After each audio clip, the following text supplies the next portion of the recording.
temos aqui então praticamente o livro dividido em duas partes. Nós temos os mais assuntos destacados por Lucas foram dois personagens. Quem são eles? Pedro e Paulo. Então, do capítulo 1 ao capítulo 12, eu tenho enfatizando mais a história de Pedro. Algumas partes dos capítulos, do 1 ao 12, aparece a história de Estevão, aparece Pedro na casa do centurião Cornélio, mas aparecem alguns outros, mas destaca-se mais a história de Pedro. E do capítulo 13 ao 28, nós temos a história de Paulo. Esse esboço do livro de Atos começa com a introdução da comissão apostólica, depois vem o evangelho em Jerusalém, as origens do evangelho, o ministério de Pedro, o ministério de Estevão, o evangelho em Samaria e na Judéia, como aconteceu essa transição, os ministérios de Filipe, em apenas alguns versículos, começa o início do ministério de Saulo, a conclusão do ministério de Pedro, o evangelho aos confins da terra, que foi a expansão, indo para Antioquia e outras cidades, né? Depois nós temos o ministério de Barnabé em 2 capítulos, o ministério do apóstolo Paulo, a primeira viagem, o concílio em Jerusalém, o que é que foi isso, a segunda viagem, depois a terceira viagem, o evangelho em Cesareia e em Roma, e a prisão de Paulo. Depois nós temos Paulo como prisioneiro em Jerusalém, Paulo como prisioneiro em Cesareia, Paulo como prisioneiro em Roma, e a conclusão com os cumprimentos da comissão apostólica de novo. Então eu começo com a comissão apostólica e eu termino o livro de Atos com a comissão apostólica. É interessante que nós precisamos agora parar aqui para nós tentarmos comentar capítulo por capítulo do livro de Atos. Então você vai abrir sua Bíblia nos capítulos de Atos, porque muitas pessoas que vai pregar no livro de Atos cometem muitas heresias no púlpito. Por quê? Porque não leem. Irmão, o livro de Atos é um livro de história. Então, se é um livro de história, o conhecimento dele, para mim, se torna mais fácil e mais amplo. Então, você tem que observar o que você está lendo. Se você não observar, você vai falar besteira, né? Por exemplo, vamos entrar aqui na introdução dos livros de Atos dos Apóstolos no capítulo 1. Você observa que o livro de Atos e o livro de Lucas, passagens são pareadas. Por exemplo, a primeira coisa que eu sei é que Lucas escreveu para os gregos, ou para o grego chamado Teófilo. Ele queria ganhar esse homem para Jesus, ele escreveu o Evangelho de Jesus Cristo, segundo escreveu Lucas, e logo ele entra com o livro de Atos. E como é que ele começa aí? Prezado Teófilo, de novo ele vai escrever para esse homem. Esse homem era um grego. Se você observar o capítulo 1, algumas análises dos versículos, você vai ver que esse capítulo, ele já teve uma introdução lá no livro de Lucas, no capítulo 24, do verso 43 a seguir. Quando chega no 49, ele diz assim, ficai porém na cidade de Jerusalém, até que do alto sejais revestidos de poder. Então no capítulo 1, eu tenho o que? Essa apresentação. Você observa que Lucas, ele introduz a Teófilo, o que é o livro de Atos, por que ele está escrevendo, fala da morte de Jesus, e ele vai falar desse comissionado apostólico agora. Depois ele fala que Jesus é levado ao céu. Quantos dias depois da ressurreição Jesus apareceu? Irmãos, observa, Jesus ressuscitou em um domingo pela manhã. Então, quando ele ressuscita, ele aparece algumas vezes ao discípulo. Quantos dias ele ficou até ser aspergido ao céu? Nós temos 40 dias que Jesus fica. Então observa que ele vai descrever aqui como é que Jesus vai ser levado ao céu. Ele vai escrever que uma certa vez os apóstolos estavam reunidos com Jesus, aonde? A Bíblia vai descrever que eles estão perto do Monte das Oliveiras. Então Jesus dá uma palavra, tem mais de 500 irmãos ali, Jesus começa a ser elevado aos céus, e então quando ele some nas nuvens, 2 anjos estão do lado deles. Como esses anjos apareceram lá, a Bíblia não cita se eles desceram do céu, mas foi algo muito rápido. Então eles pararam ali, fica 500 pessoas olhando para o céu, e aí então um deles toma a palavra dizendo: em varões galileus. E aí eles olham, eles tiram a atenção das nuvens, porque as nuvens já cobriram, né? Eles já viram Jesus assentando à direita do Pai, e aí a Bíblia vai descrever que eles olham para esse anjo que vai falar, e ele vai dizer assim, esse mesmo Jesus que vocês estão vendo subir, ele vai voltar. E aí então acaba-se isso aqui, e aí vai fazer um concílio, vai fazer uma reunião para substituir Judas Iscariotes. Então observa, lá no livro de Lucas, a Bíblia fala como Judas se suicidou. Primeiro a Bíblia descreve que ele enforcou-se. No livro de Atos eu tenho um detalhe maior. Como é que fala? Que ele se enforcou perto de um precipício, o galho da árvore quebrou, ele ainda não havia morrido, ele caiu desse precipício, o corpo dele bateu nas pedras e abriu e as tripas saiu para fora, certo? Essa foi a morte de Judas Iscariotes.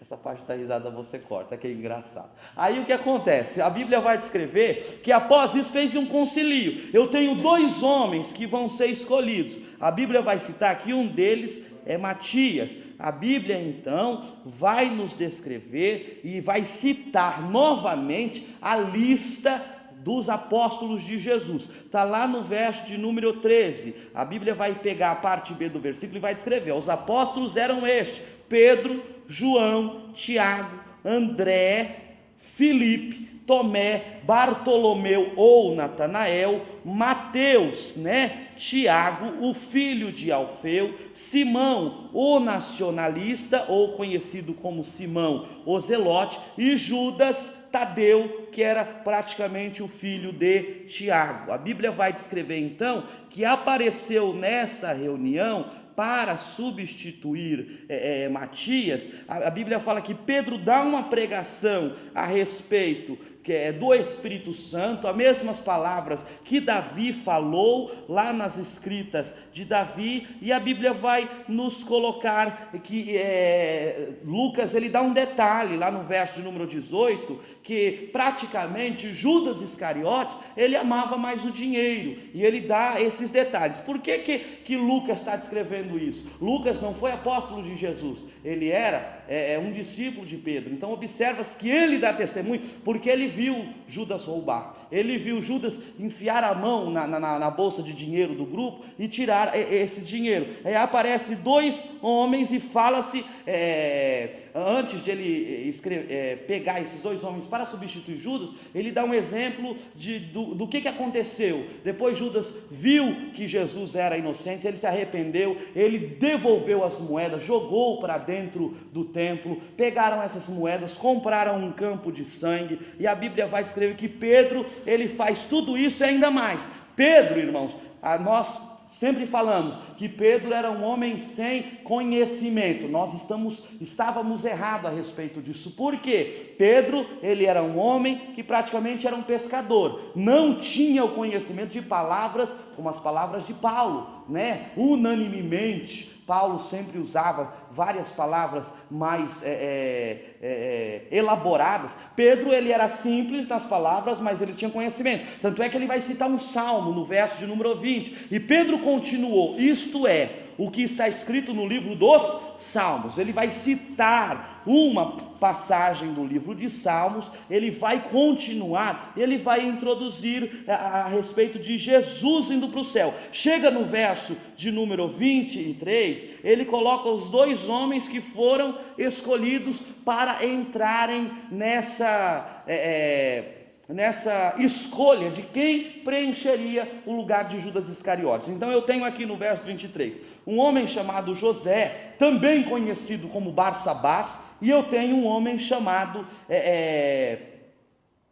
antes disso, José, conhecidos como Barsabás, tinha um apelido que era considerado o justo, certo? Então esse era o apelido de Barsabás. E então a Bíblia vai descrever que Matias também fora escolhido. Então eles oraram, pediram a Deus, lançaram sorte e caiu a sorte sobre Matias. Preencheram um colegiado apostólico. Então agora, colegiado apostólico acabou em Matias. Eu vou lembrar de novo, irmãos, se acabou em Matias, Paulo foi considerado apóstolo, mas Paulo não tem uma cadeira lá no céu entre os 24 anciãos, ok? Não tem. Então eu quero já deixar um aviso bem claro, aproveitar que nós estamos em rede nacional, para dizer que esses apóstolos de hoje vai ter que levar cadeira para sentar lá no céu, que vocês quiserem uma, né? Porque o colegiado apostólico acabou em Matias, não tem mais. Paulo foi considerado, sim, missionário. Então observa-se que aí entra no capítulo 2, que nós vamos ver aqui. Sempre o povo vai pregar sobre a descida do Espírito Santo. Começa-se então 10 dias de oração, mais ou menos em média 500 pessoas, né, orando lá no cenáculo, e daqui a pouco passa-se os dias, reduz para 120, e o povo fala assim: e todos foram cheios do Espírito Santo. Está certo? A Bíblia fala, e eles viram línguas repartidas como de fogo, tá certo? A Bíblia fala, e eles sentiram um vento. Não, mentira, aí a Bíblia não fala. O que a Bíblia fala? E eles ouviram o barulho de um vento. Foi o barulho, eles não sentiram o vento, ouviram um barulho, e logo que ouviram esse barulho, eles viram línguas repartidas como os de fogo, e todos foram cheios do Espírito Santo. Isso é o que está dizendo a Bíblia. Então por isso que agora eu quero fazer uma análise de capítulo por capítulo do livro de Atos, para os irmãos verem algumas coisas que é notória acontecer na hora que você está ouvindo pregação sobre o livro de Atos. Depois disso, o povo começa a dizer: nossa, essa hora do dia, esse povo já está embriagado. Então Pedro sai para fora, e a partir do verso 14, Pedro vai começar a descrever a pregação que ele vai falar ao povo. Que pregação foi essa? O livro de Joel, capítulo de número 2, a partir do verso 17, e ele está descrevendo assim, ó: é isto que eu vou fazer, né? E Joel disse isso, e nos últimos dias, Pedro vai dizer a mesma coisa, porque está escrito no livro de Joel que nos últimos dias o meu Espírito seria derramado sobre toda a carne. Ele prega, irmãos, com tanta clareza o livro, e ainda tem mais. Olha como Pedro conhecia da palavra. Quando chega no verso 25, ele vai descrever: pois Davi disse a respeito de Jesus o seguinte. Ele prega o livro de Salmos também, ele cita as palavras de Davi, e aí ele vai encerrar com as palavras de Davi de novo. Observe, ele começa com Joel, introduz Davi e termina com a pregação a respeito de Davi. E aí então, aproximadamente, não foi exatamente 3.000, aproximadamente 3.000 almas. Como é que aconteceu? Pedro não terminou a mensagem, tá? Ele não terminou o sermão. Quando o povo começou a ouvir, e Pedro pregava: vocês, né, seus homicidas que mataram a Jesus Cristo, vocês o crucificaram. Então ele estava acusando o povo, pregando. E aí teve uma hora que, quando ele introduziu Joel com Davi e explicou, o povo pediu para ele parar a pregação, porque eles queriam aceitar a Jesus. Então um pregador, ele nunca vai terminar o sermão dele. Por quê? Porque se terminar, ninguém vai mais querer ouvi-lo. Então ele tem que pregar e deixar aquele ponto de interrogação na cabeça da pessoa: como é que esse tema, como é que essa passagem, como é que vai terminar essa história? Todos aceitaram Jesus. A Bíblia vai descrever então que havia alguns apóstolos que, depois de operarem tantos milagres e maravilhas, eles foram presos, açoitados em praças públicas e depois foram liberados. Aí entra o capítulo 3, por volta da hora 9, que era por volta das 3 da tarde, eles subiam ao templo para orar. Estava ali um homem coxo, né, que era colocado ali sempre. O irmão conhece a história.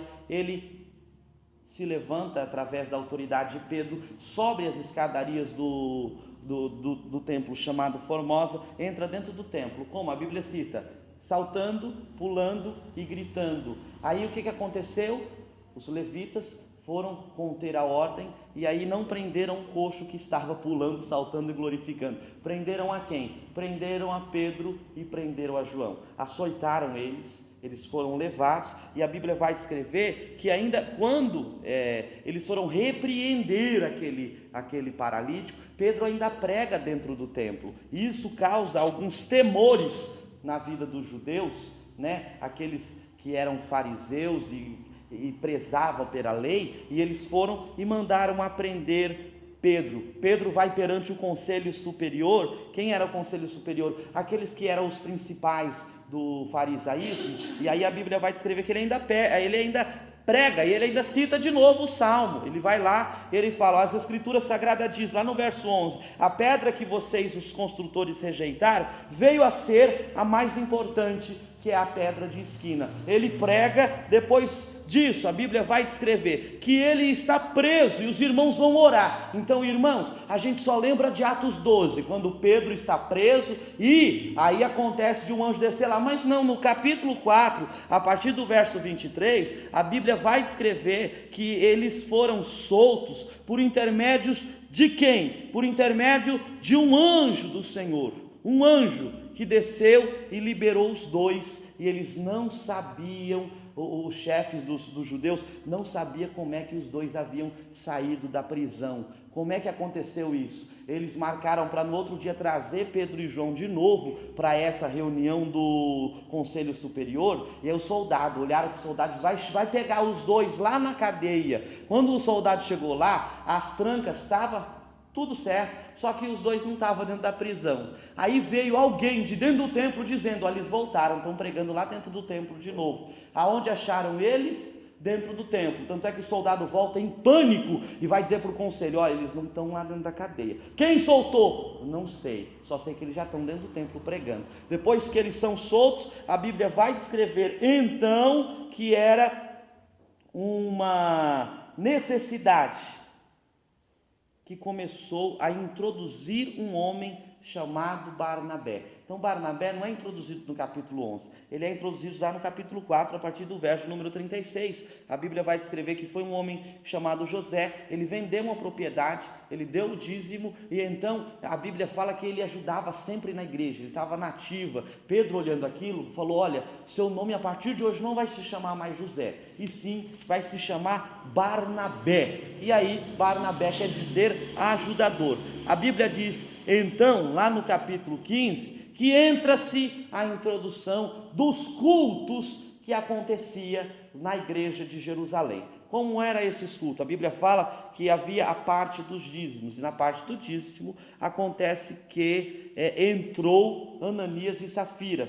Os irmãos conhecem a história, não dá para nós introduzirmos, mas vamos pegar aqui 3 versículos do capítulo 5, que é o versículo 3, a Bíblia fala assim, então Pedro disse a Ananias, por que você deixou Satanás dominar o seu coração? Primeira pergunta que ele fez. Segunda, por que mentiu para o Espírito Santo? Segunda pergunta. E a terceira pergunta, por que você ficou com uma parte do dinheiro que recebeu pela venda daquele terreno? Terceira pergunta. Então observa, Ananias mentiu, Pedro perguntou, tá certo? Só isso mesmo? E aí depois ele faz essas 3 perguntas. Primeiro, quem é o pai da mentira? Está descrito lá no Evangelho de João, é Satanás. Então, uma pessoa que mente, ela não mente para outra pessoa. Aqui nós já aprendemos na Bíblia que ela mente para o Espírito Santo. Ele mente, a Bíblia fala que ele morre, estão tirando o corpo dele, aí cobriram o corpo, só que quando entra a esposa dele, ela não reconhece. Vamos para o verso 8. Aí Pedro perguntou a ela, me diga, foi por este preço que você e o seu marido venderam o terreno?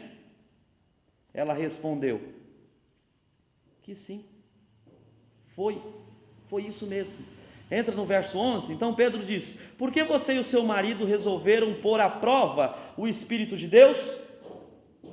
A palavra prova aqui quer dizer tentar. A Bíblia, qual é uma das coisas que a Bíblia fala? Não tentarás o Senhor teu Deus. Então uma pessoa que mente, além dela, observa, além dela mentir para o Espírito Santo, está colocando Deus à prova. Certo? Então tem 2 coisas que vai sendo revelada nesse capítulo 5 aqui, mas falando do Espírito Santo.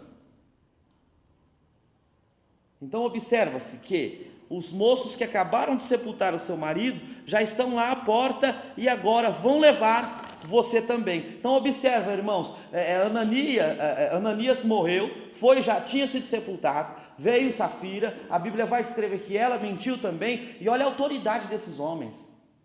Eram homens simples, conhecedores da palavra, cheios do Espírito Santo, que o que eles falavam, Deus assinava embaixo, Jesus assinava embaixo. Olha, não foi ela que infartou, Pedro matou ela. Pedro olha e diz: tá bom, acabamos de sepultar seu marido e agora vamos sepultar você também. A mulher bufo no chão, pegaram, sepultaram ela também.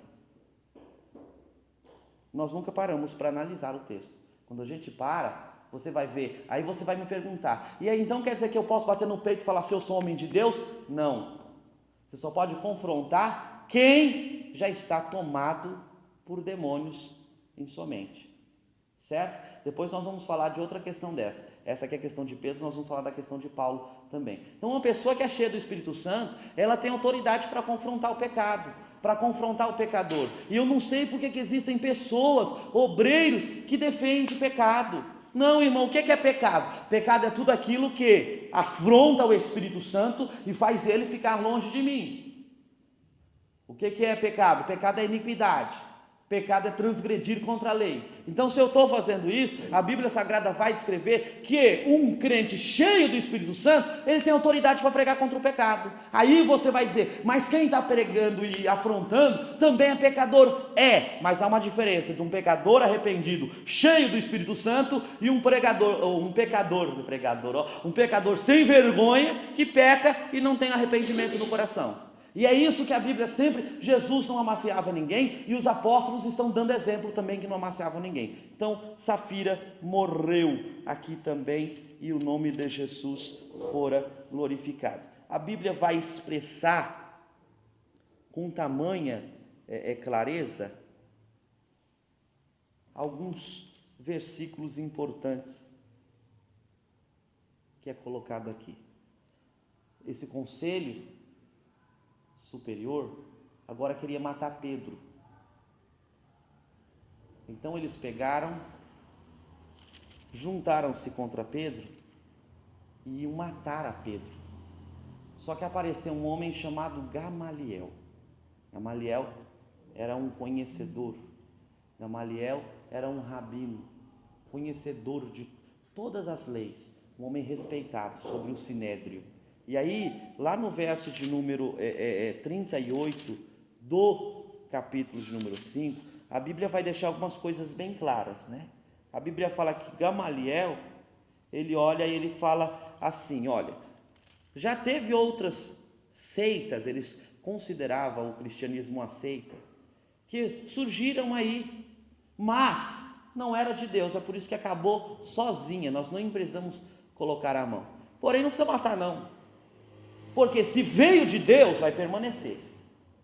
Se não veio, vai acabar. E aí foram quando eles olharam, ouviram o conselho de Gamaliel e não tentavam matar quem? Matar a Pedro e a igreja do Senhor Jesus Cristo. Mais adiante nós vamos entrar no capítulo de número 6 e a Bíblia vai falar de 7 auxiliares para os apóstolos. Aí no verso 2 está dizendo assim: então os 12 apóstolos reuniram todo o grupo de seguidores e disseram: não está certo nós deixarmos de anunciar a palavra de Deus para tratarmos de dinheiro. Então observa aqui, irmãos, Pedro está falando: ó, irmão, não vou tratar de dinheiro, nós vamos levantar aqui tesoureiros, 7 pessoas que vai lidar com essa questão de receber os dízimos, receber as ofertas e ir lá ajudar o pobre, a viúva e ajudar a igreja. Então Pedro está olhando e está dizendo: olha, nós não precisamos de dinheiro. Vai publicar isso, mas essa parte tem que publicar mesmo, tá? Então esses pastores ladrão, tá tudo antibíblico. Por quê? Porque o próprio Pedro está dizendo: ó, eu não vou dar com dinheiro, eu vou levantar 7 homens. Como é que é a característica desses homens? Vamos lá, a Bíblia fala assim, ó, Pedro dizendo: não está certo nós deixarmos de anunciar a palavra de Deus para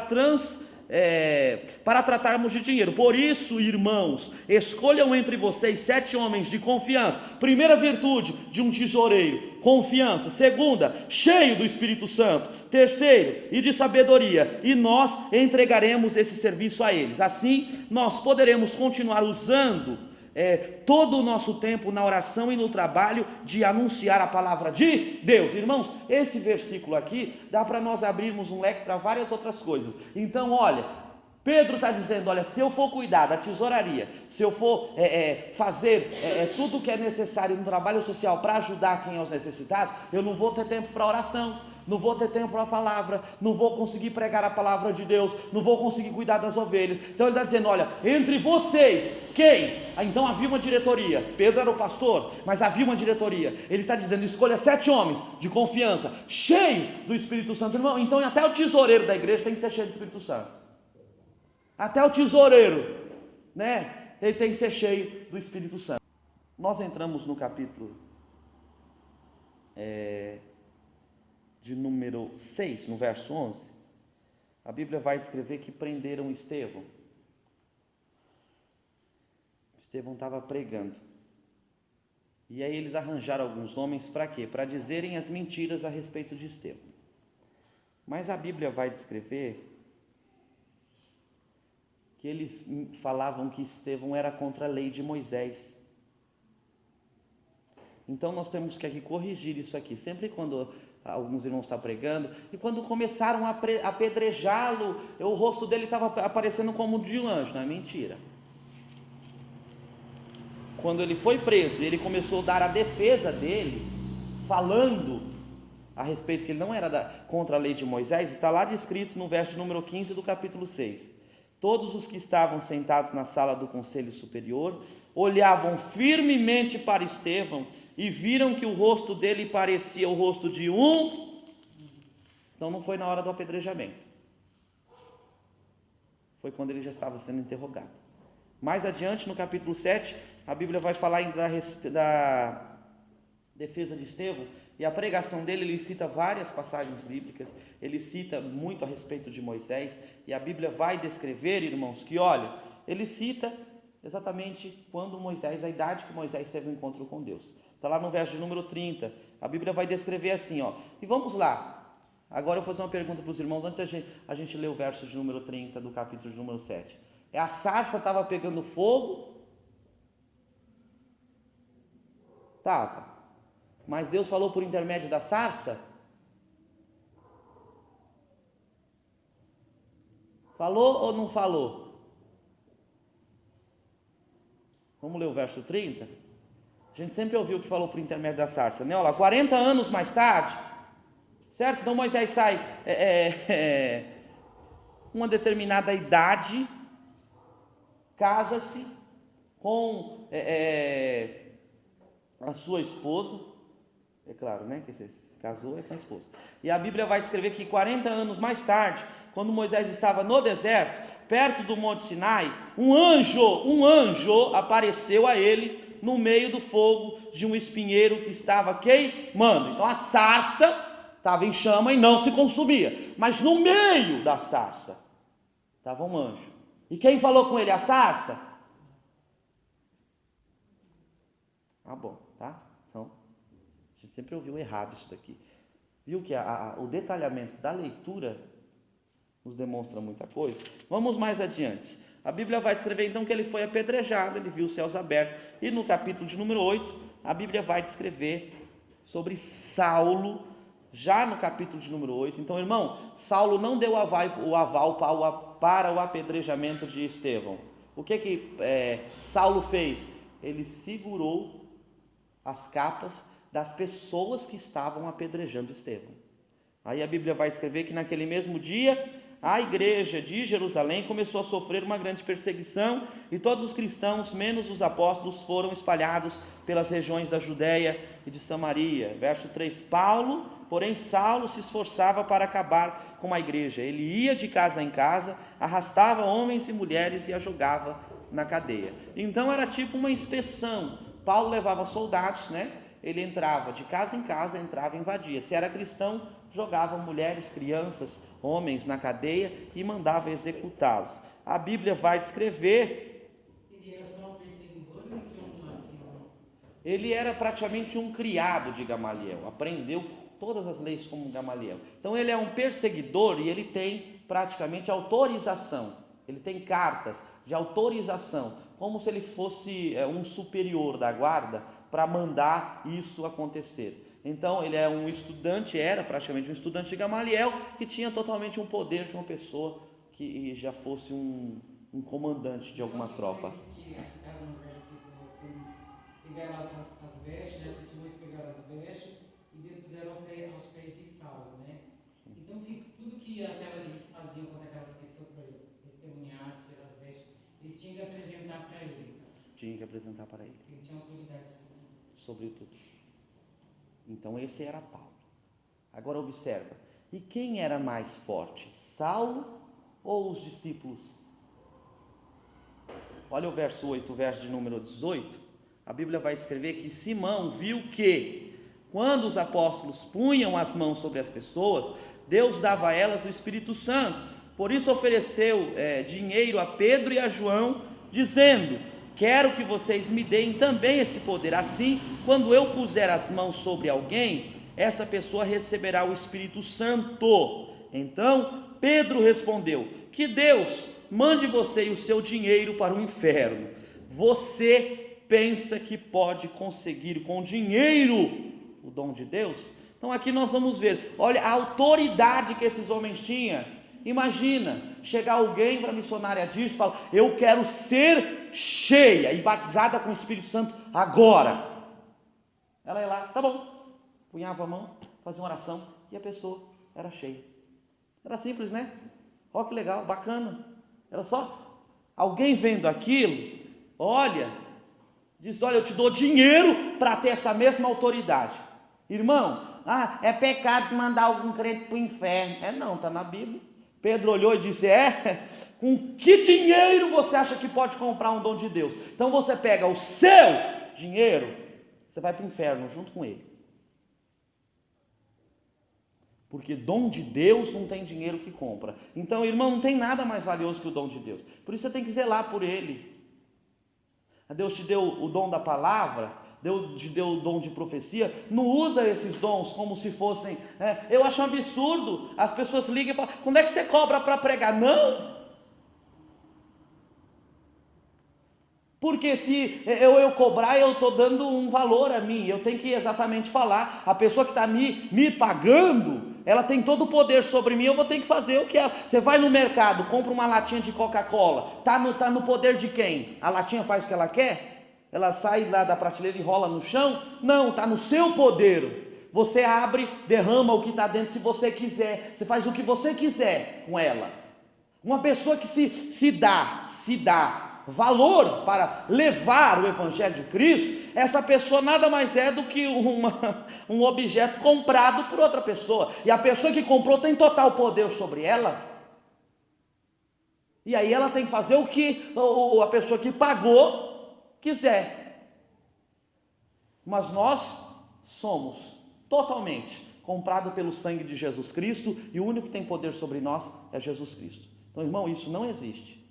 Tá bom? Se você quiser ser mercadoria, então você, não vou dizer continua que você não faz isso, né? Mas qualquer dia você faz isso.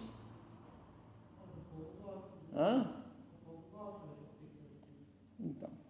Deixa eu te perguntar. Pode perguntar. Não tem nada a ver, não tem a ver, porque você falou assim sobre a autoridade que o senhor dá para você, naquele tempo que o de Deus. Sim. No caso lá no Antigo Testamento, quando Eliseu, ele amaldiçoou aqueles meninos, naquela ursa bem corrida. E aí? Como que vê isso? Não entendi a pergunta, vamos lá. Quando Eliseu, tinha uns jovenzinhos, louvando ele. As crianças, sim. Aí ele pegou e amaldiçoou. E nesse caso, trata-se o quê? Autoridade de Deus. Porque olha, todas as pessoas têm que reconhecer alguém como homem de Deus. Davi sabia disso. Tanto é, mata Saul agora, ó. Ele foi lá e cortou um pedaço da veste. Falou: longe de mim. Ele está errado, fazendo tudo errado, mas é ele Deus. Eu não tenho poder para tirar a vida de ninguém. Quem tem é Deus. E respeitava. Samuel chegava em Belém: o senhor vem em paz? Ao respeito. Que sabia. E hoje? Respeita os crentes? Respeita os pastores da igreja? Porque tem membro que só sabe falar: mas está errado, isso aqui está errado, isso aqui não pode. Mas já pegou o lugar dele?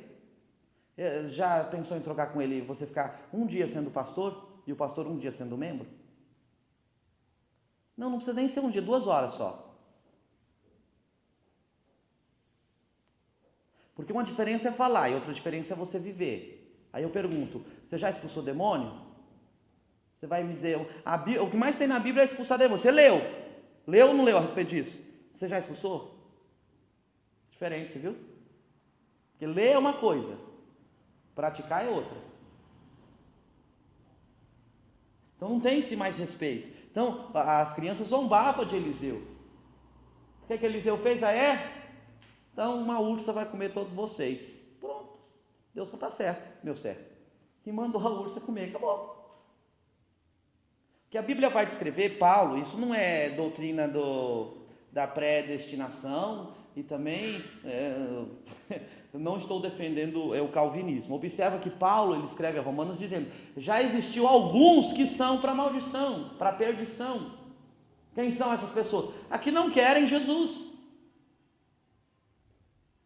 Essas vão para o inferno. Isso não é predestinação. Ela está escolhendo ir para o inferno porque ela não quer reconhecer Jesus. E além disso, se ela não quer, ainda blasfema contra as coisas de Deus, ainda desrespeita os homens de Deus.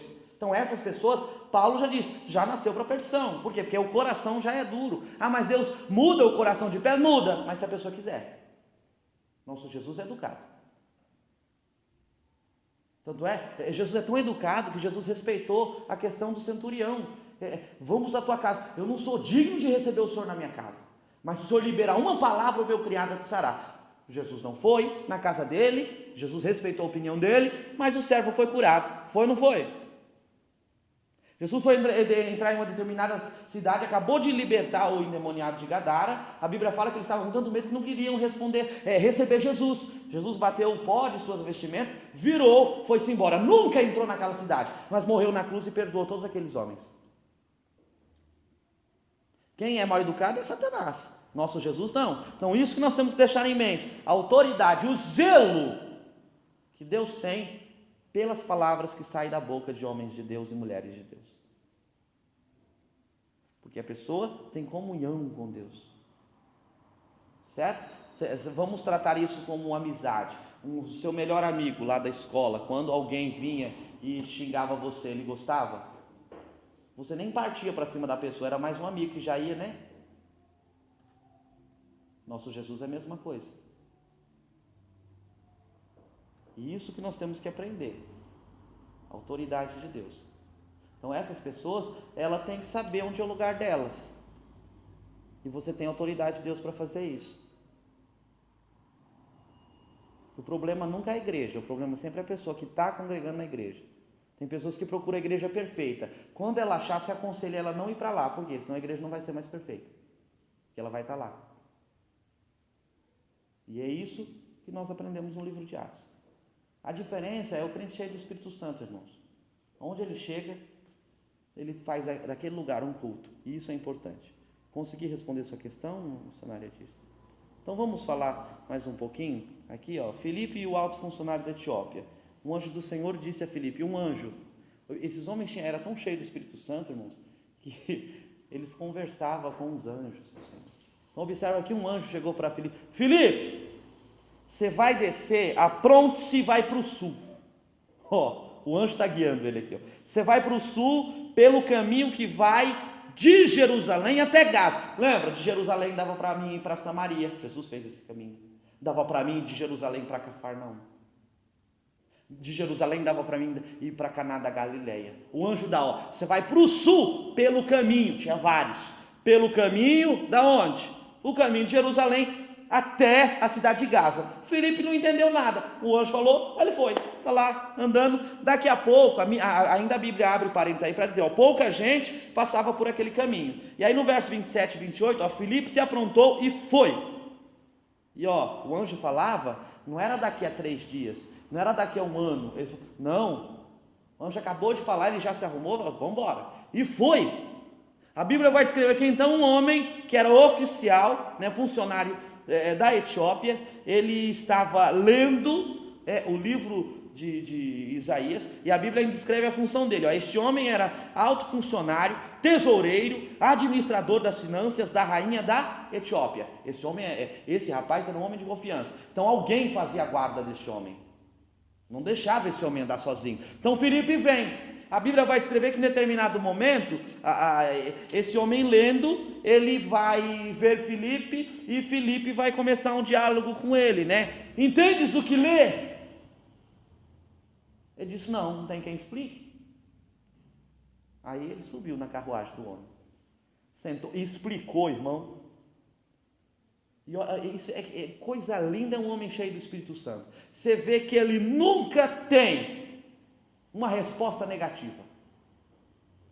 Um homem cheio do Espírito Santo que conhece a palavra, você vê, ele nem sabia que livro, a gente sabe que está descrito aqui por Lucas, né? Mas ele não sabia que livro que o etíope estava lendo.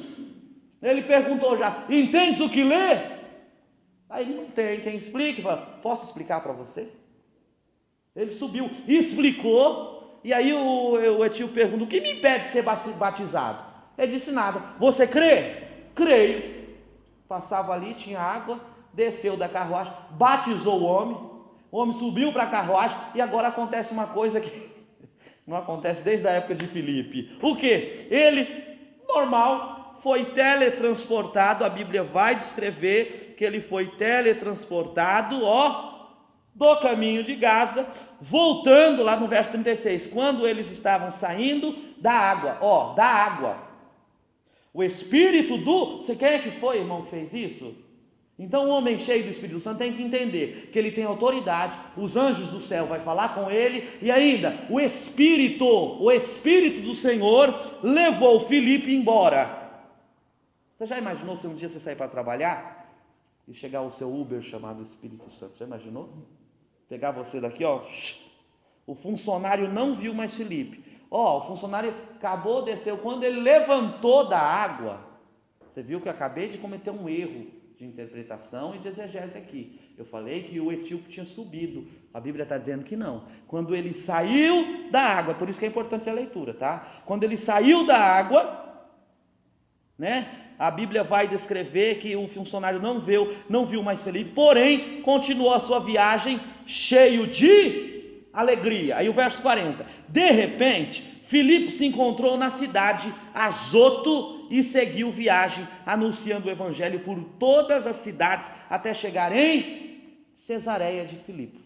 Então observa, ele batizou o homem, acho que o etíope só sentiu a mão, né? Quando levantou, que ainda foi limpar os olhos da água, cadê Filipe, irmão?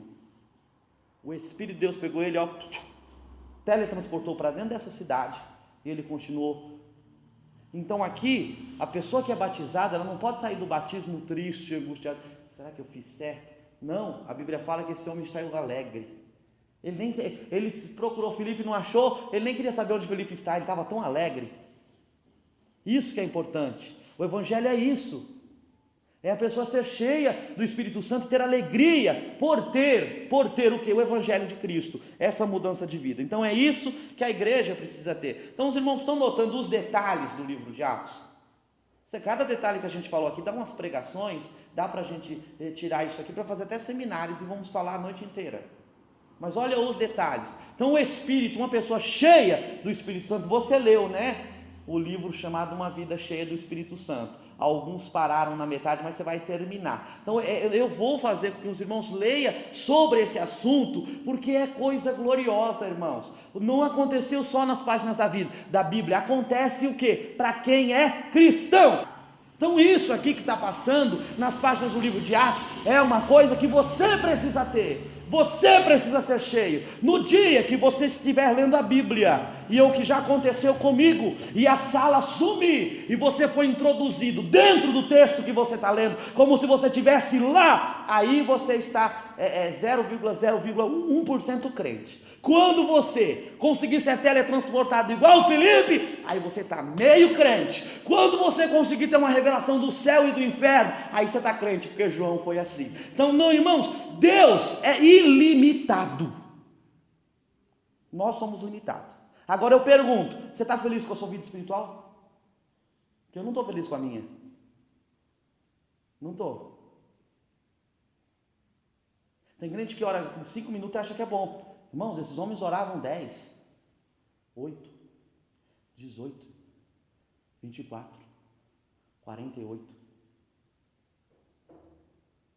Esses homens não vinham. Eu quero falar hoje sobre eu quero intitular a mensagem como os passos de Jesus no Calvário. Eles não vinham com essa, perdão da palavra, isso é corta, tá? Viadagem toda.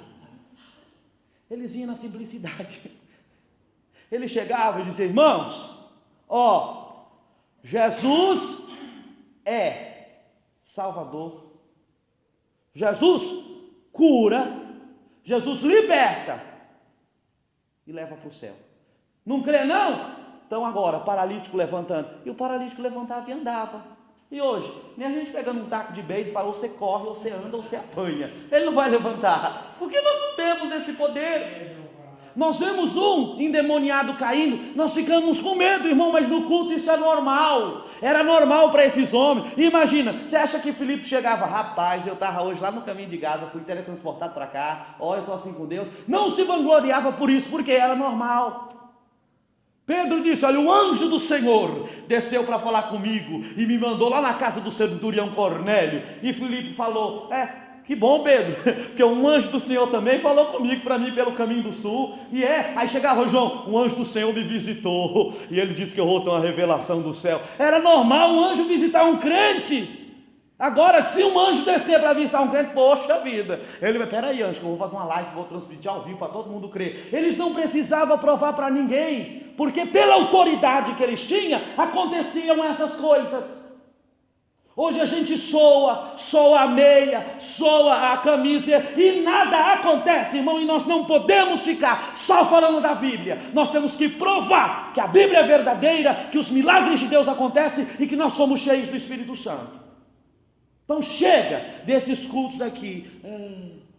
Tiago chegava para pregar, já estava todo mundo andando, e ele já fazia essa oração: Jesus já cura tudo, que o povo tem que ouvir a palavra hoje. Acabou. Então vamos parar com essa nossa vida espiritual, vamos tentar ser alguém melhor perante o Senhor. Irmão André levantou a mão.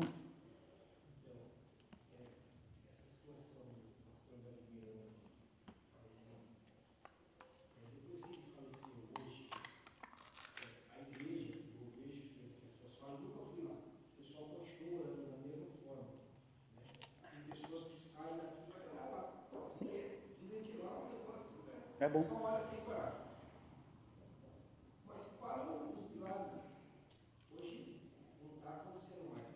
O pastor Davi Miranda levanta o paralítico e sair andando pela fileira. Se tem oração, se continua a oração dentro daquela igreja, e não continua acontecendo os milagres, a unção é só para aquela pessoa. Falta sinceridade com Deus. Do pastor que exerceu o lugar dele, se fala. Dos irmãos. O missionário Davi Miranda partiu para a eternidade. Precisaram colocar 32 obreiros para fazer o que ele fazia. 32. Ele era um. Não era 32. E os 32 não estão dando conta. Por quê? Porque uma igreja grande. Eu vou ter que cortar essa parte, tá? Um pastor que dirigia a igreja Deus e Amor Central em Portugal. Um português fez uma doação de 1 milhão de oferta. Essa oferta nunca chegou na igreja. O que acontece é que o missionário Davi Miranda recebia toda essa particularidade com Deus, mas ele não se corrompeu com dinheiro. Tanto é que o carro dele, ele tinha 2 grandes Cherokee antigas, daquela antigona lá. Precisou o neto torrar a paciência dele para ele trocar o carro. Aí o neto queria uma X6. Sabe que carro ele pegou? O novo Gol. Mas tem que ser blindado. Ele disse: para quê? Se os anjos do Senhor andam comigo. Ele não era aquele homem arrogante que chegava uma vez ele chegou na meia-noite para fazer uma oração. E estava lá o sonoplasta da mesa de som do estúdio chorando, né? E ele não passava direto. Ele chegou: o que está acontecendo, meu irmão? E ele contou: olha, minha mãe foi diagnosticada, ela vai morrer, o médico desganou. Não, nós vamos orar agora. Ele orou pela irmã, a irmã vive hoje. Ele já partiu, mas a mãe do sonoplasta vive até hoje. Ele passava pelos corredores da igreja, a filha dele, Débora Miranda, contando, ele andava já cansado, né? Devagarzinho, segurando, ia subir no altar, demorava quase uns 15 minutos de degrau em degrau, mas cumprimentava a todos. Não tinha ninguém que falava: eu quero falar com o missionário Miranda hoje. Ele disse, pode vir, eu falo com você. Aí usavam aquela técnica, ele prega em um púlpito blindado. Irmão, mentira. Aquilo ali era para fazer transmissão ao vivo, para não dar interferência do povo. Imagina, aquela multidão, ele diz, dá glória a Deus, igreja. Você já fez uma transmissão no celular, com um monte de gente em volta? Fica ruim o áudio, não fica? Por isso que fecharam. Aí tinha transmissão, ele falando e o outro rapaz em espanhol, né? Cumprimenta a igreja com a paz do Senhor Jesus. E o outro transmitindo para os países que falavam espanhol. Aí vai, cumprimentamos os adiantes com a paz do Senhor Jesus. Era chato de ouvir, mas era transmissão ao vivo. A igreja chegou em 137 países. Eu vi, às vezes lá em casa, quando eu morava lá em São Miguel, eu ouvia a rádio, o filho dele, no lugar dele. Sim.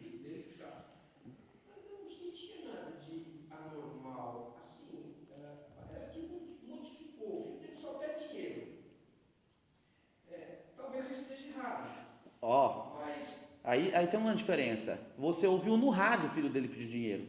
Você não via ele pedindo dinheiro. Na hora que ele ia tirar as ofertas, ele falava, alô estúdio, corte o nosso som. Aí falava, irmãos, vamos ofertar. Aí passava as ofertas, ele cantava um corinho. Quando voltava a transmissão ao vivo, ele estava sempre cantando o mesmo hino. Assim que Deus me batizou. Aí eu entendi que era o hino da harpa. Depois de muito tempo, depois que ele morreu, eu fui achar o hino da harpa. Certo? Nunca pediu. Sim. Tava, não está mais. Agora o filho dele abriu uma igreja. Então, mas é o que eu falo para você. É a sinceridade para com Deus. Quando Deus começa a ter esses particulares, né, a pessoa não pode se corromper. Hoje a pessoa, se Deus tiver um encontro com ele, fala, irmão, eu tive uma revelação, ó. Irmão, preguei naquela igreja ali, expulsei 10 demônios, olha, 14 pessoas foram batizadas com o Espírito Santo. Você não vê Pedro falando isso. Você não vê, o livro de Atos não foi escrito por Pedro. Ele não está dizendo, eu entrei na casa de Enéas. Não, Lucas está dizendo, ele entrou, disse Enéas. A maior pregação de Pedro foi essa, Jesus Cristo te dá saúde. Virou as costas, o homem levantou e saiu andando atrás dele. Então ele não se vangloriava por isso, ele apanhou, irmãos. Vai descer o rei nele. Ele saiu dando gargalhada. E Herodes disse, Herodes bravo, você está desrespeitando o imperador romano, está desrespeitando César. Ele disse, não, eu estou alegre. Por quê? Você acabou de apanhar. Não sou digno de apanhar igual o meu mestre. Irmão, eles estavam felizes de apanhar. Eu nunca vi uma coisa dessa. Aí vai ser preso, Pedro vai ser preso, matam a esposa dele, e a Bíblia ainda cita que ele ia para cima e para baixo com a esposa, tá aqui no livro de Atos. Nós vamos na próxima aula interpretar isso aqui, lá no capítulo número 12, ia para cima e para baixo, a esposa estava junto, né? A esposa estava lá, mataram a esposa, aí iam crucificar Pedro, e aí o soldado, para zombar, diz, faça seu último pedido, filho do Cristo. Aí ele diz, tá bom, posso? Pode. Aí o soldado pensou que ia pedir uma coisa legal, né? Uma última refeição, sei lá. Ele disse, me crucifica de cabeça para baixo. Aí o soldado ficou confuso. Ué, por quê? Não sou digno de morrer igual o meu Jesus. Então me crucifica de cabeça para baixo. Sabe o soldado que ia crucificar ele, sabe o que ele fez? Aceitou Jesus, irmão. Aí crucificaram Pedro e o soldado que ia crucificar ele, não teve jeito. Teve que crucificar os dois porque ele ganhou um soldado para Jesus. Então isso aqui são homens que não se vangloriam. Hoje a pessoa entende um pouquinho mais de Bíblia. Irmão, quando é que é? Eu conheço pessoas assim, fiz seminários com pessoas assim. Quando eu fui, irmão, eu tive um jovem que eu dei aula na igreja quadrangular de filosofia bíblica, ele foi meu aluno. Passou 6 meses, 6 meses na época, ele já estava andando com Honda Civic, logo quando saiu. Né? E eu falo, Jesus, rapaz, o que é isso? Estou aqui já há 14 anos nessa lida, não ganhei nada. Aí eu fui ver, quando subi num púlpito para pregar, era com o convidado oficial da igreja desse indivíduo, e eu sentei lá, e ele foi dar um testemunho que comprou a casa própria. Eu falei, pai, tá difícil para o meu lado, hein? O senhor não me ama não. Aí o pastor olhou para mim, esse rapaz aí foi teu aluno? Eu falei, foi. Ele é uma benção, né? O pastor olhou para mim, convida ele para pregar na tua igreja, tu vai ver a benção. Eu cobrava 2.000. Falei, rapaz, então eu que sou seu professor, eu posso cobrar 6 então, né? Por isso que teve o carro. Você nunca falou que na época que Pedro comprou uma charrete 0 km. Filipe nunca comprou uma charrete com 2 cavalos na frente e uma junta de boi. Filipe não precisava disso. Por quê? Qual era o transporte dele? O próprio Espírito Santo. Ó.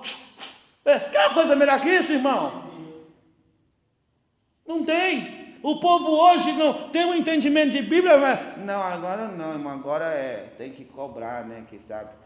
Bíblia é cara. É cara, mas na época de Pedro não tinha Bíblia. Filipe não estava com a Bíblia para explicar para o eunuco o livro de Isaías, mas estava com aqui, ó, gravado aqui. Você grava tudo, não grava? Você não gravou seu CPF? Gravou seu RG? Gravou a música, a letra da música lá de funk? Você gravava? Você grava? Até a gente que não canta grava. O indivíduo liga o carro no pente o dia inteiro. Você grava? Grava ou não grava? Agora tem crente que não consegue gravar um livro da Bíblia, um versículo da Bíblia. Tem crente que fala, eu prego muito. Eu falei, mas o texto que você pregou, você gravou? Não gravei. Então a função da igreja, esses homens não tinham, e até hoje não tem. No Afeganistão tem um monte de missionário que não pode entrar a Bíblia lá. E como é que eles pregam? Sem Bíblia. Por quê? Tudo aqui, ó. Eu sempre conto esse testemunho. É o missionário que escreveu os versículos da Bíblia em bolacha. E quando ele foi preso, irmão, ele tinha acabado de comer as bolachas tudo. Aí não acharam prova porque ele não tinha Bíblia, os versículos da bolacha.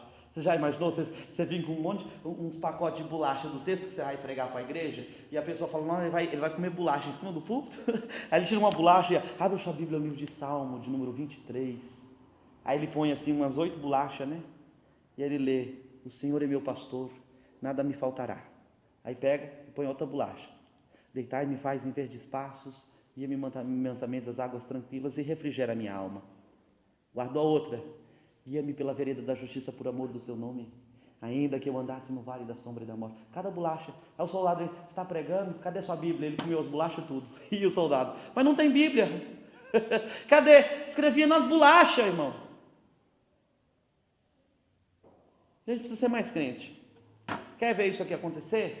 Cumpra uma vida cheia do Espírito Santo. Está lá no livro. Você viu por que muitas orações não são respondidas?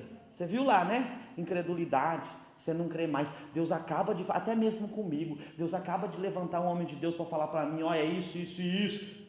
O irmão vai embora, eu falo, será, Jesus? É impossível para você um anjo te teletransportar, não é? Para esses homens era normal. Pedro estava acostumado a dormir na cadeia, um anjo acordar ele, irmãos. Estava normal. Acostumou. E você está acostumado com o quê? Está acostumado a babar e dormir em cima da Bíblia?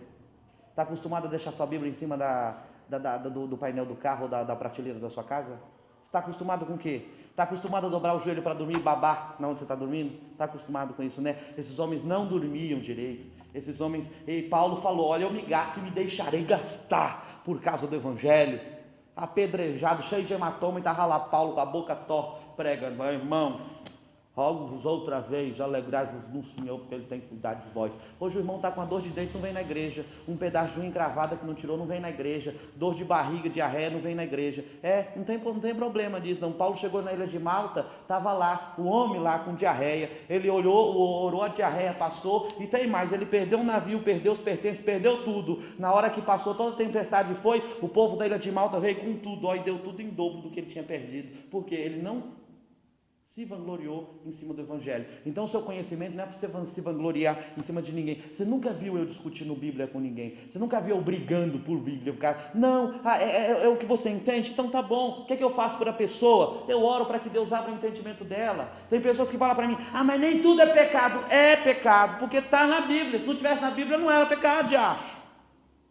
Mas está aqui, você lê, você viu. A gente lendo eu ainda cometi um erro de interpretação. Lendo e sem ler.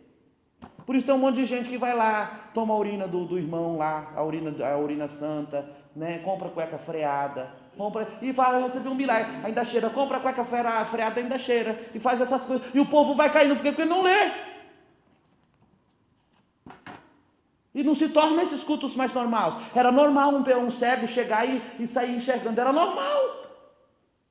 Imagina um dia colocar um caixão, alguém trazer um caixão que morreu, eu quero meu marido de volta. Imagina o troço levantar aqui e sair andando, a igreja vai ficar vazia.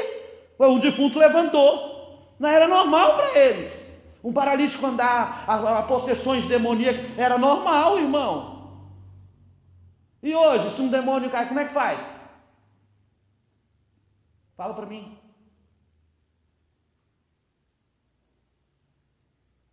Eu já ouvi falar, olha, se for segurar alguma pessoa que o pastor vai orar, vai ganhar demônio, você tem que prender o cabelo, porque cabelo solto o diabo fica mais fácil para... Se for expulsar um demônio, tem que botar os 5 dedos, né? Porque se você botar só 4, se tiver 5 demônios, vai ficar um ainda. Essas palhaçadas que a gente vê hoje. E Pedro nem olhava, ó, espírito imundo, sai agora. Lembra da menina de adivinhação? Olhava para Paulo e Silas dizia, verdadeiramente são homens do Senhor. E o que eles disseram? Espírito imundo. Botou a mão, trocou marcha na cabeça dela. Sai dela agora. Vamos voltar mais recente, vai, ano de 2009. Missionário Davi Miranda de novo. Nunca desceu do púlpito. E quando descia, aí que o diabo ficava mais ruim ainda. Ele começava a andar, irmão, e já ia cair naquele monte de gente. Até crente caía. Minha mãe sempre era acostumada a ir nas concentrações de sexta-feira com ele, eu ia. Eu sempre tinha medo, eu ficava do lado aqui, né? Quando ele botava a mão no ouvido e falava, queima Jesus, aí bolso do meu lado. Eu falei, eita, era ruim, era terrível, mas caía. Aí ele, numa vez só, espírito imundo, sai! Pronto. Saiu. Isso é autoridade de Deus, né? Aí, as autoridades de Deus hoje, pega uma garrafa PET, ó, o diabo vai vir para dentro da garrafa PET. Irmão, o que é isso? O que é isso? Eu vou botar uma faca na tua mão, eu quero ver se tu me mata. Você acha que eu sou doido de dar uma faca na mão de um demoniado? Ele veio para matar, você acha que eu vou dar uma faca? Ele sem faca já mata, com uma faca ele vai me abrir vivo, isso é do ponto, irmão. Você acha, eu vou dar uma metralha, eu quero ver. Não, para com isso, irmão. Para com isso, não existe isso. E outra, diabo não pode ter prioridade em culto. Caiu, expulso e acaba. Acabou. Esse é o nome. Onde é que você vê, irmão? Qual é o nome do diabo? Diabo, Satanás, estrela caída, dragão, mentiroso, falso, e outros homens, outros adversos, se quiser. Qual é que é o seu nome? Uai, vai dizer o quê? Onde é que você mora? Eu moro na Avenida Paulista, no prédio central, 1435, apartamento 32B. Ué, ele tem endereço? Qual que é o endereço de Satanás? Qual que é o endereço dele? O diabo veio da onde? Da onde o diabo veio, irmãos? Tá bom, que eu já estava preocupado, vocês não respondiam. Né? Ele veio, o que você quer fazer com ela? Irmão, o que o diabo entra numa pessoa para fazer o quê? Eu preciso entrevistar?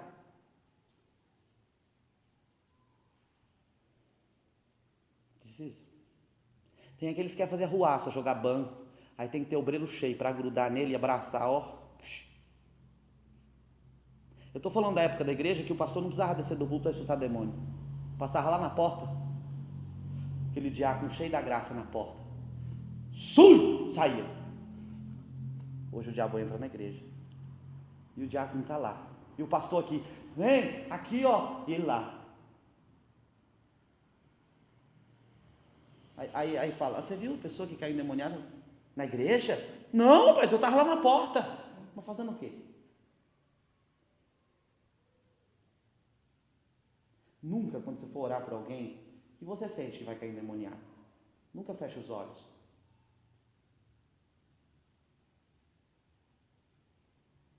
Porque aí você vai perder a atenção, ele vai enfiar a mão na sua cara. Não existe essa palhaçada. Eu quero saber se o crente é dizimista, eu vou dar uma nota de R$2 para ver se ele rasga. Irmão, o doido que é doido não rasga dinheiro. Você acha que o diabo vai rasgar? Isso é marketing para o pastor ganhar dinheiro, tá? Não precisa fazer isso. Então, vamos fazer as coisas de Deus certo. Aí vocês vão falar para mim, mas como é que eu vou fazer as coisas certas? É muita informação. Então seja cheio do Espírito Santo. Só isso que eu te peço. Mas nada. Se você for cheio do Espírito Santo, você não vai cometer erro em cima do púlpito. Você não vai falar alguma coisa que vai distorcer a palavra. Você pode errar um português aqui, pode errar uma palavra, normal. Mas você não vai errar a palavra. E outra coisa, irmão, púlpito não é para ofender ninguém, púlpito é para pregar a palavra. A cultura na época acreditava que a possessão demoníaca era feita por um demônio só. E a cidade de Gadara era já considerada a cidade dos endemoniados. Você vê que era 2 endemoniados, era mais do que um. Lucas especifica só um, melhor, Marcos especifica só um. Mateus já fala que eram 2. Era uma cidade cheia de endemoniados. E lá era tão ruim que a pessoa ainda era tão endemoniada que ia para o cemitério, desenterrava o defunto e comia os restos mortais. Amarrava, quebrava a corrente. Quer ver outra legião? Outra legião daquele menino lunático que Jesus acabou de descer do monte da transfiguração com Pedro, Tiago e João, e os discípulos não conseguiam expulsar. Ainda mais, ainda a legião era surda e muda. Então a Bíblia vai descrever que o pai prendia em casa, ele quebrava e saía. Quando tinha fogo, ele se jogava no meio do fogo, se jogava no meio da água para morrer afogado. Não tinha jeito. O pai suplica, ainda o pai fala, eu trouxe aos seus discípulos e eles não puderam fazer nada. Aí Jesus vai lá e expulsa o demônio. Aí Jesus fala o quê? Essa casta de demônio só sai com jejum e oração. Estava informando o que você precisa para ser cheio do Espírito Santo e ter essa autoridade perante a palavra de Deus. E para demonstrar que não é um demônio só que entra em uma pessoa, é vários. Tanto é que Pedro tem a explicação disso, ele vai explicar, né, nas cartas dele, dizendo, olha, quando uma pessoa é liberta, e mora o Espírito Santo, quando ela se desvia, o espírito que estava nela volta, se ele vê que a casa está vazia, ele vai lá e pega mais 7 espíritos, que é pior do que o primeiro. Aí Pedro tenta explicar isso, é como o cão que vomita e come o seu próprio vômito. Então Pedro falou, também, Jesus me demonstrou isso, Jesus me ensinou isso. Era para demonstrar exatamente que existe possessão demoníaca com mais de um demônio, né? E chegava a esse grande número de pessoas a serem possessas por demônios. Tá bom, irmãos? O diabo existe, ele é real. Tá? E o que ele quer falar? Ele quer mostrar no século XXI que tem pessoas, não acredita em demônio, não é exatamente isso que ele quer. E se a pessoa não acreditar, é mais fácil para ele. Não tenha medo de demônio. Não tem. Certo? Irmão Igor, você tem medo de passar num cemitério à noite? É claro, ué. Imagina se vier uma moto com 2 pessoas em cima. Quem é que não tem medo? Aí você vê um espírito imundo. Você vê normal, o corpo vai dar aquela gelada, mas você tem autoridade de Deus. É normal. Era para ser normal, né? Mas não é, por quê? Porque a gente... Mas isso tem que mudar, não é para ter medo de... Não é.